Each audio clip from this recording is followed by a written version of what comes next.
The leaves have finally fallen. I know, because they are all over my driveway. Big maple leaves. Big as my hand, big as my head. I could turn one into a mask like my villager wore in Animal Crossing during the pandemic. But you know what that means? The Illahee Sea Monster has come out of hibernation. When the leaves fall and the foliage thins, you can catch a glimpse of her. Let me tell you how. Take Trenton Avenue north until it becomes Illahee Road. Go past the giant rock, you know the one. Head down the hill and around the bend, but don't go too fast, or you'll miss her. Just past the big waterfront mansion, but before you hit the dirt turnout, if you have a keen eye, you might be able to spot her through the thinning leaves. The Illahee Sea Monster. And if you're very lucky, you might even spy her serpentine body winding up and down through the water and the sand.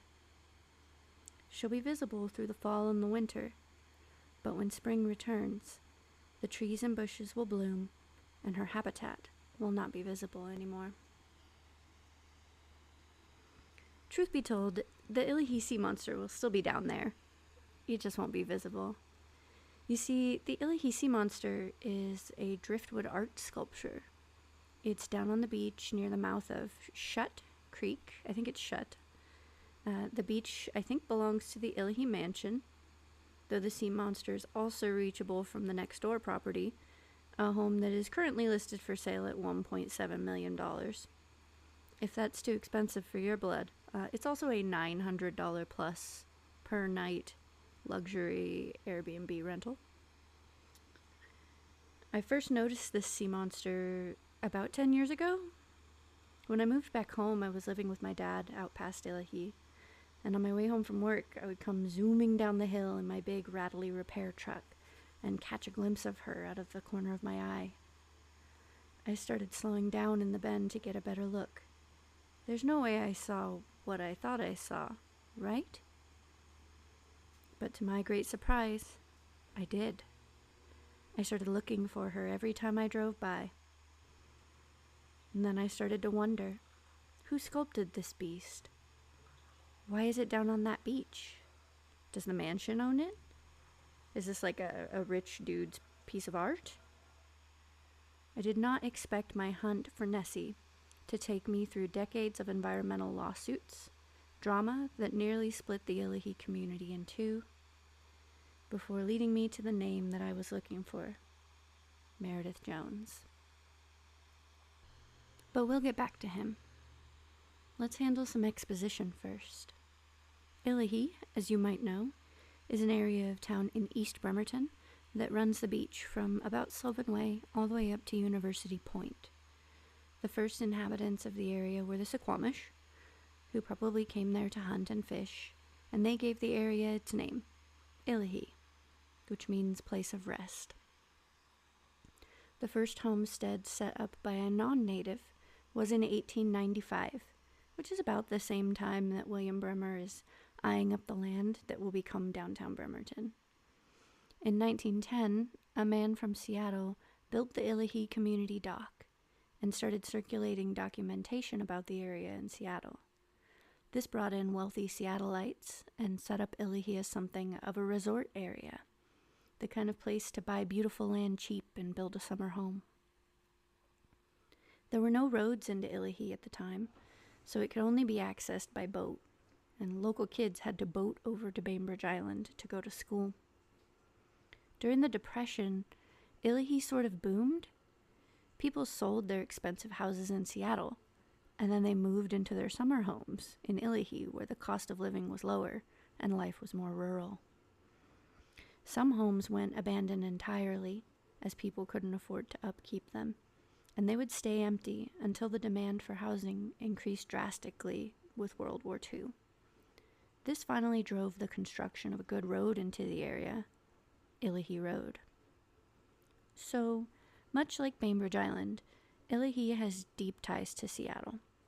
Seattleites have been coming to Illahee to build their fancy vacation homes for more than 100 years. And in 1990, a couple came from Seattle to do just that when they bought a parcel of land near Shut Creek. The newspaper described the area as one of the last undeveloped estuaries in Bremerton, and that it included wetlands and a salmon stream. But this couple had just walked into a changing landscape. The 90s were a time of huge reforms when it came to salmon habitats. Laws were changing, emergency measures were being enacted, activism was high, criticism was higher. There's a huge ideological divide in town at this time. Some people believe we need to preserve our nature and bring the salmon breeds back from extinction, and some people honestly don't care about the salmon or nature. They only care about individual property rights. From where I'm standing in the year 2025, this seems like a silly argument. We have to save the salmon, right? But I grew up in this decade, fueled by this environmentalism. We took school field trips to salmon hatcheries, and the county put on big water festivals every year where they taught us about water conservation and quality and gave us free hats and stickers. Even now, I look out my living room window at the trees and the greenery that surrounds my house, and I think about how lucky I am to live in such a beautiful place.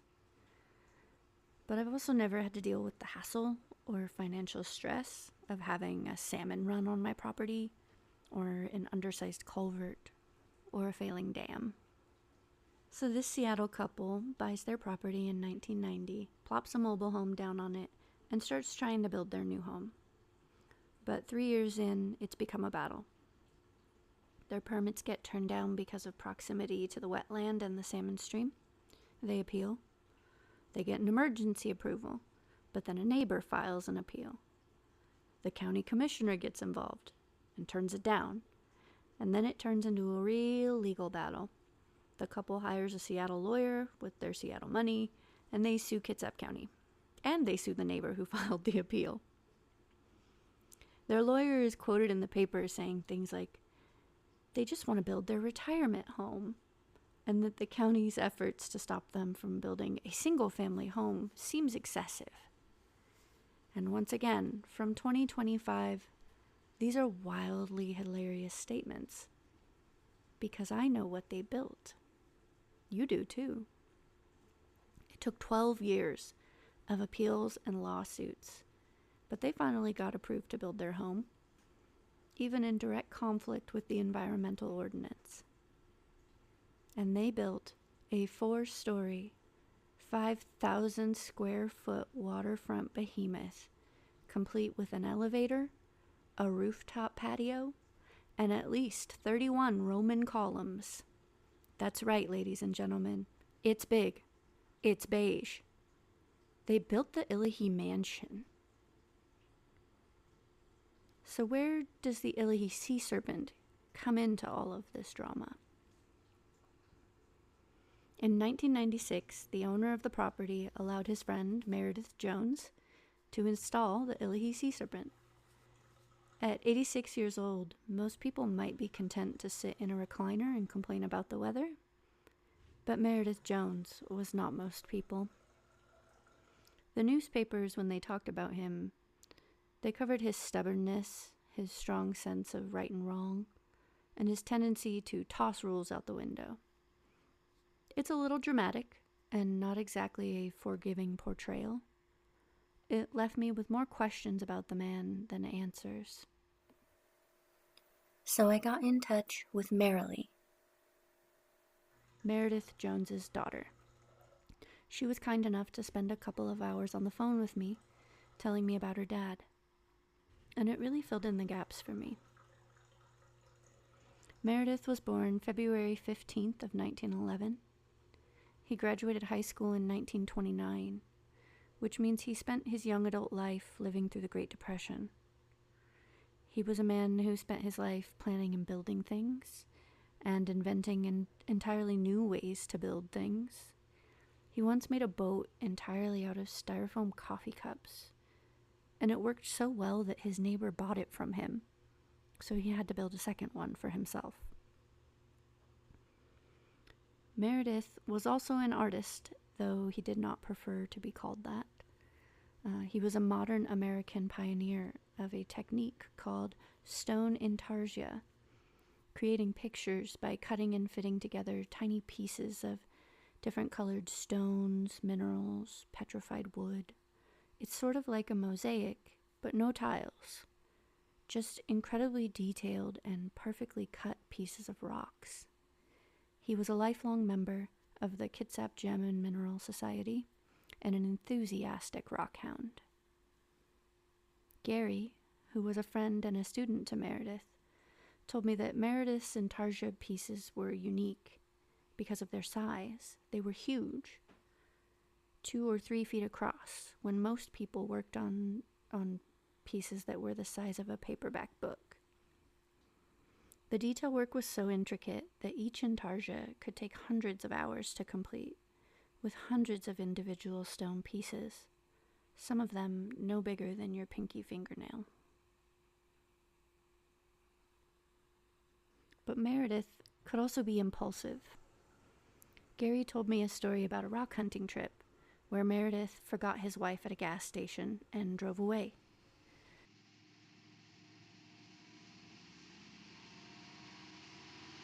When he realized his mistake, he was so flustered, he drove 75 miles an hour over the mountain pass in an old truck that promptly caught fire from the strain. His wife, by the way, was in the back of the camper the whole time.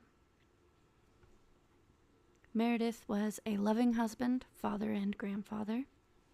When his granddaughter needed help with a school art project, he didn't just help her cut foam board.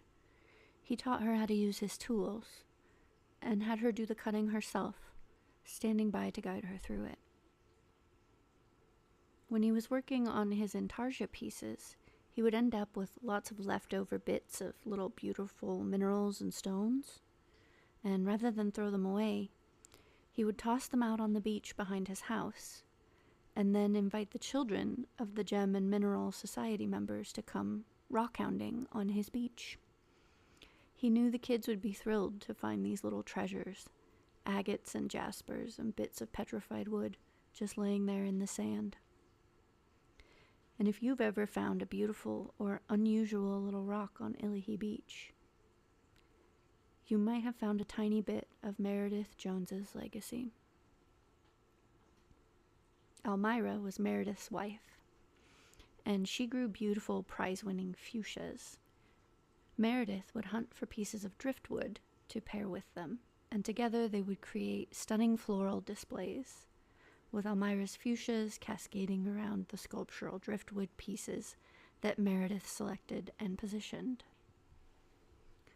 Meredith was out scouting for driftwood one day when he found a piece that had the serpentine curves of a sea monster, and he knew exactly what to do with it. He tied it to an undersized rowboat and rowed it from his house down to Shuts Creek himself. His family was horrified. So Meredith was a builder, an artist, a teacher. He was dedicated and patient, but with an impulsive streak. An I can fix it sort of man with a big heart. Strong grandpa energy. And so we find him in the middle of the Illahee Mansion legal battle, saying to himself, I can fix this. His plan was to convince the county that they should move a creek culvert 100 feet north to solve everyone's problems. If they did, the Seattle couple would donate a piece of their land to become a park. And what could make that land more attractive than a big, beautiful sculpture? When the county's expert deemed that the culvert shouldn't be moved, Meredith didn't give up. He spent a couple of years really championing this cause. He held meetings about it for the public, and he even attempted to usurp control of the local Illahee Community Club. He called it the Illahee Rebellion, and just started holding meetings with whoever would show up, nominating himself for president. He openly admitted in the newspaper that half the people who voted him in, they didn't even live in Illahee. And I never met him, but I can only imagine that this is classic Meredith. He was someone who, as his daughter put it, would get an idea and just up and do it. The sea serpent wasn't announced or planned. Nobody even knew about it until it was already installed on the beach. And Nessie wasn't the only one in the beginning. The sea serpent originally had companions. Meredith also carved an orca and a dolphin. According to Marilee, when he first made the orca, it looked too much like a dolphin, so he had to get some pictures from her to make sure he did the dorsal fin just right.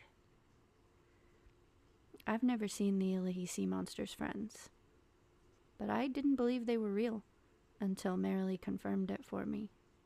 They're long gone now, and I wonder what happened to them. Is the sea serpent lonely without them? There was a line in one of those newspaper articles that captures something essential about both Meredith and his creation. The reporter wrote, quote, "The owner let Jones build what no doubt will be an Illahee landmark if it withstands the wind and waves. A driftwood and plywood sea serpent now undulates on the shoreline, visible from Illahee Road. Its wooden components are anchored in the sand by steel tie-downs. The 86-year-old Jones did the whole thing himself," he said. Unquote. She's not as sharp and fresh as she once was, but she's still swimming. And in a way, she's become exactly what Meredith intended, an Illahee landmark that gives people something to look at as they come around the corner, just maybe not in the public park that he had hoped for. And even if Meredith didn't call himself an artist, I think that the sea serpent is itself art. It does exactly what good art is supposed to do. It intrigued me. The mere glimpse of it made me ask questions, made me contemplate the meaning of its existence, made me wonder about the spirit of the man who created it. Meredith has been mostly forgotten by the community, but his legacy lives on in the sea serpent, weathered and worn and alone, but still swimming. Before we go, I want to thank some people who made this episode possible. First, a huge thank you to Marilee, Meredith's daughter. Her memories really brought him to life in a way that no newspaper article ever could.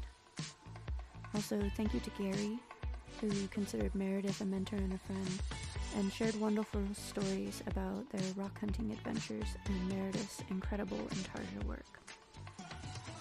And thank you to all of the members of the Kitsap Gem and Mineral Society who reached out after hearing that I was researching Meredith. Your stories about him helped me understand not just the man, but the teacher, the friend, the slightly impatient but generous person who loved sharing his passion for rocks and art with anyone who was interested. Marilee is planning to dig through some family photo albums later this year to find some pictures of Meredith, his Intarsia, and maybe, just maybe, some photos of the sea serpent's missing companions, the orca and the dolphin. If you'd like to see those photos when they surface, head on over to the Bremelore Substack and sign up for the newsletter. That way they come straight to your inbox. I'll share them as soon as I get them. And if you have any old photos of the Illahee Sea Monster or her missing companions, I would love to see those too. You can send them to bremelore@gmail.com or tag us on social media @Bremelore.